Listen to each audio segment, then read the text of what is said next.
I've got a driving impression video for you today.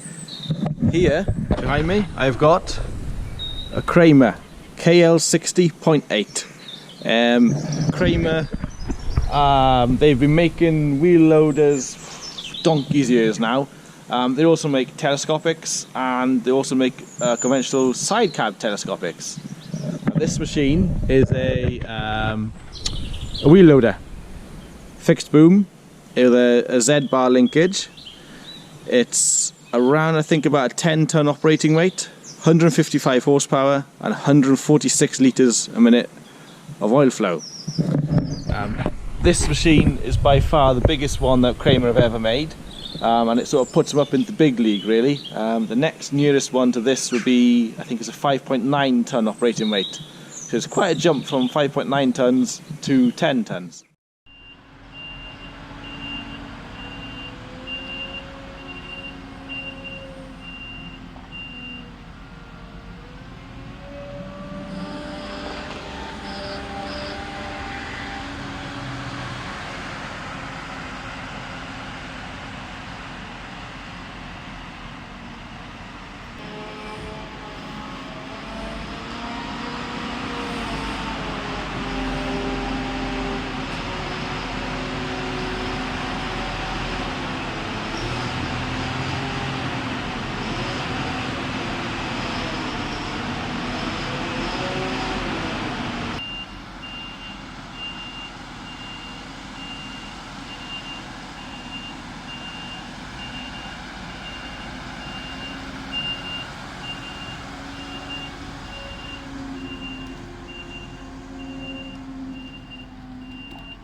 So should we jump in the cab and have a look?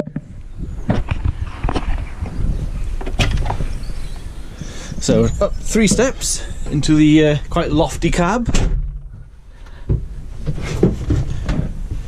As soon as you get in, you can see there's a great all-round view from in here. Wonderful view from in the cab. As is with, say, with most of these centre cab machines, it does have a bit of junk in trunk, as it were. It has got quite a bulbous backside, but that could be the same for all the centre cab machines. The joystick, seat mounted joystick I should say, so it goes up and down with you, and also fore and aft. The joystick is very comfortable. We've had the machine here now, it's the 2nd day, and I have to say it is a very comfortable, nice palm rest here, and a nice touch of the thumb grip for when you're using the joystick. It is a bit different to what we're used to, because it's got the shuttle here and your 3rd service is on the roller here. So it's taken a bit to get used to, but a couple of hours yesterday and I soon got it right into it. Now, oh, hang on, I need the key. Right, we'll just fire her up. And you can see here now, the computer screen is live. So this gives us our revs, forward speed around the outside, engine coolant temperature, fuel gauge, transmission pressure, hydraulic temperature, and then we've got our AdBlue. The machine is equipped with a 3-speed hydrostatic or CVT. So you select your speeds here, you can change on the go. Okay, so from this screen here now, we can then control it with this here. So F1 button corresponds with the left side there. That will be service information, so we've got time, hours, not sure what that one is, litres of fuel an hour, litres is used, it's gone, service intervals, etc. F2 in the middle, so we've got joystick or boom suspension. So we can toggle between the two by just rotating the little knob here. So to select the joystick, press down. That gives us 2 options then, and there are 2 options for the speed response of the joystick. There we go, toggle it again, press down, and that then gives us the speed at which our boom suspension comes in, so you can infinitely vary it 40k right the way down to 1k.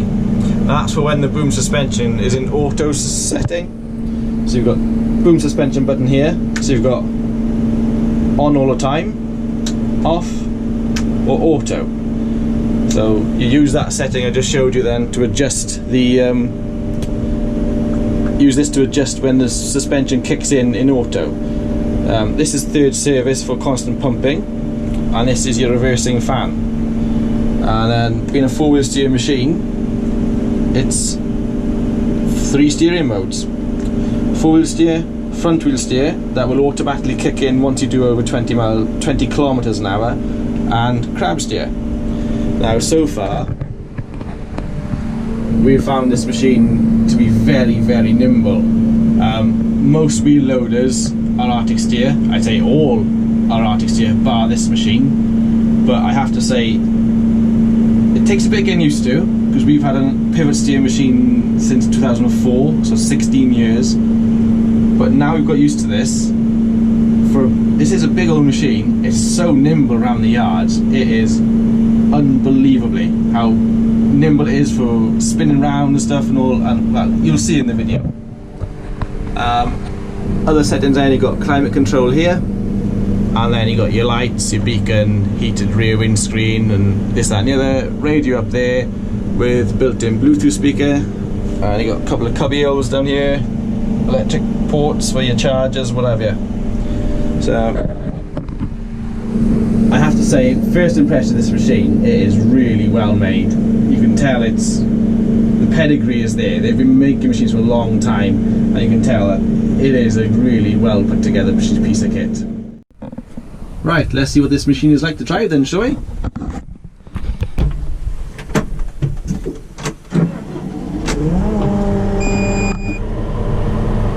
Okay, we're away.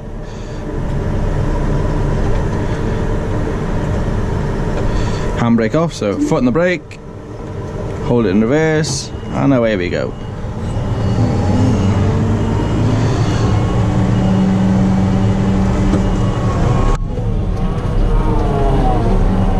Oh, is it taking off there now?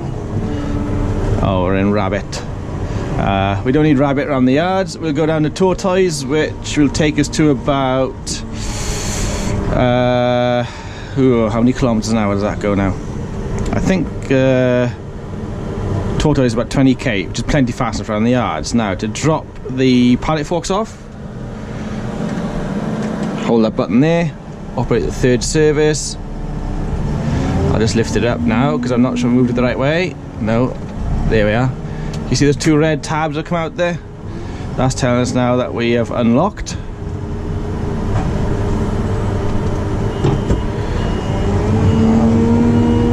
Now you can't unlock accidentally, because you've got to press and hold that green button down there for it to unlock. So we'll go and get the bucket now, and we'll go and load a bit of muck up.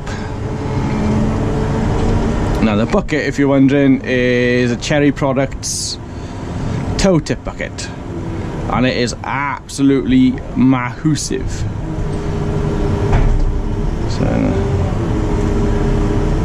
So we'll lock it on. We're operating the third service again, and that's locked on. We'll pop the pipes in, handbrake on.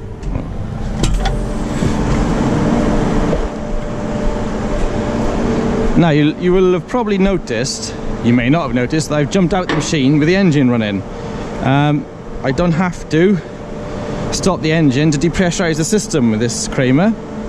All I have to do, press this button, that'll depressurize the third service system, and I should be able to connect straight on. Now this brings me to the only thing that I would change on the machine. I put one pipe for my bucket on there, the other one is over there. Now with the engine running, the temptation would be to reach through, because I can reach the pipe from here, or I could do normally, thread it through, then reach through the linkage system, but the engine's running. You lean through there, you're putting yourself at great risk of an accident of some sort. Now for me, I would bring this pipe, I wouldn't tee, it's been teed off from here across to there. I bring it to here, by this one, and have two flexi hoses running down here and up to a piece of plate welded in here with the two couplers here. When you're using this machine, say on a farm like my farm, say we were grabbing silage and whatever, we need to be swapping the bucket on and off, the pipes on off quite regularly. You don't really want to be put one pipe on, walk all the way around, put that pipe on, walk all the way back to get in the machine. So that's why I said flexis to here and put a plate here with the two pipes that you just connect straight on there. You haven't then got to have long pipes on every implement that you've got to thread through with the danger of it getting caught. Just my little I don't know, observation sort of thing, that so far in 3 days that's all I can find that I would change with this machine. So let's get the other pipe on and go. Here we are. Right, that's the massive Cherry Products bucket on. Let's go see what it's like at loading muck, shall we?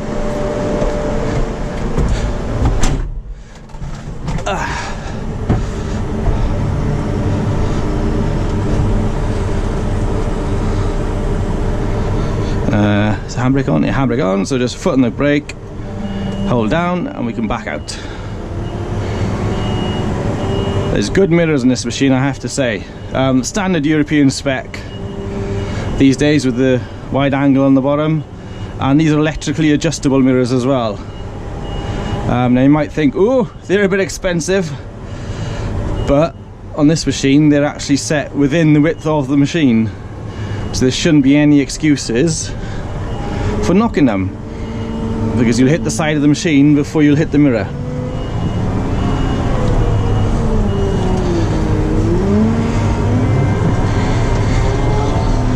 Now what we've noticed, this is, well, that little machine there is also a hydro, but this one, I'd say this one must be like more like a CVT, because it drives quite different.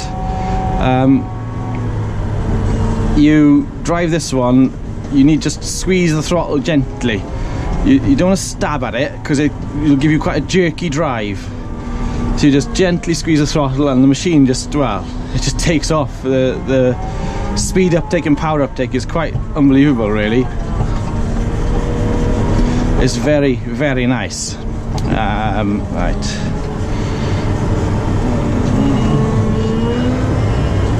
Now we are in medium mode at the moment, so I will click it down to low,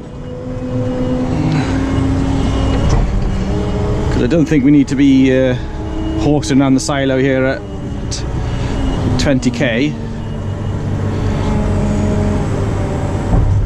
to load the trailer up here. Now that is a hooting great bucket load of muck. Now the hydraulics are powerful, they have great flow in them, and I think I'm in the higher response setting. So we're over the trailer. Now this being a toe tip, we just operate the third service and in it'll go. I think I need to go back a bit.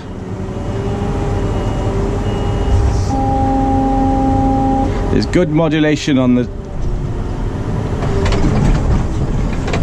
just give it a shake. Yeah, there's good modulation on the third service, so you can just vary your speed really nicely.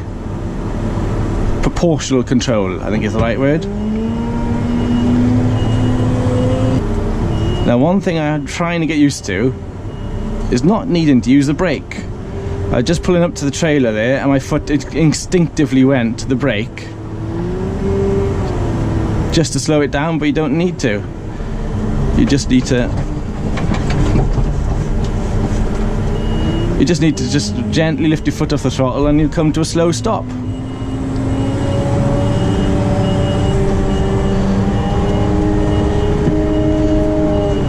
So I think that's enough in that trailer.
Okay, so daily maintenance on this machine is quite simple and straightforward really.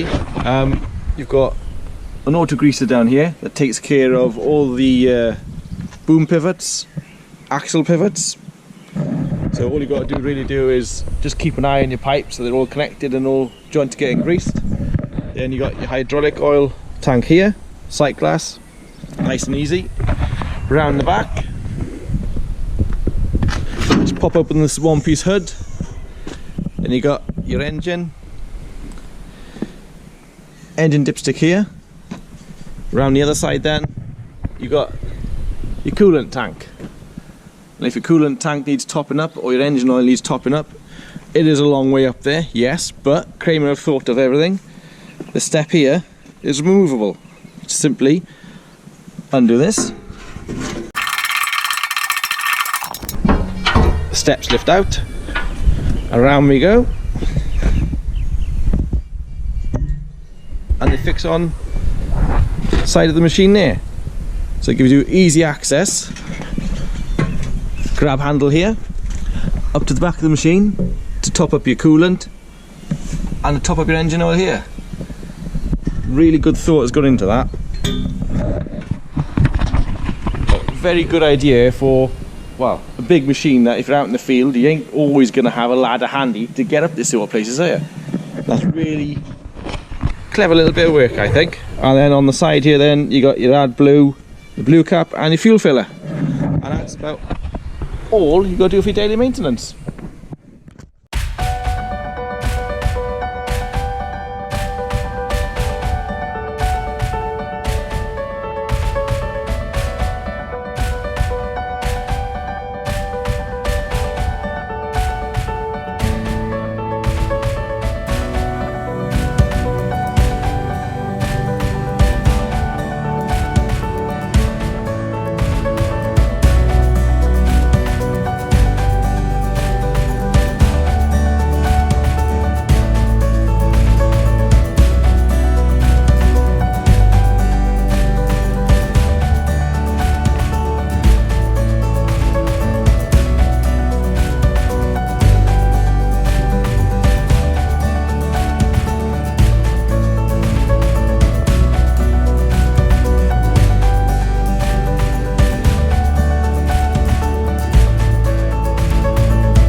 So, in conclusion, should the KL60.8 be on your shopping list if you're looking for a load and shovel in the 10-ton sort of wheel loader bracket? Yes, definitely. Should it be on the shopping list as the tele version for a 4-ton lift machine? Yes, definitely. Take a look at it. You will not be disappointed, in my opinion. Anyway, I hope you've enjoyed that little vid. I'll see you next time. Bye bye.